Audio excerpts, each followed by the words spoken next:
கரூர் தான்தோன்றிமலை கல்யாண வெங்கட ரமண சுவாமி ஆலயத்தில் நடைபெற்று வரும் மாசி மாத தேர் திருவிழாவையொட்டி சுவாமி வெள்ளி கருட வாகனத்தில் வீதியுலா வந்து பக்தர்களுக்கு அருள் பாலித்தார்.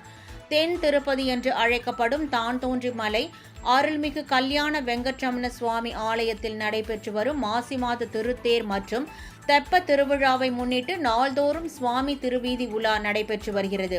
இவ்விழாவின் முதல் நாளான நேற்று கல்யாண வெங்கட்ரமண சுவாமி வெள்ளி கருட வாகனத்தில் திருவீதி உலா வந்து பக்தர்களுக்கு காட்சி அளித்தார். அப்போது வீதிகளில் இருபுறம் பக்தர்கள் காத்திருந்து சுவாமி தரிசனம் செய்தனர்.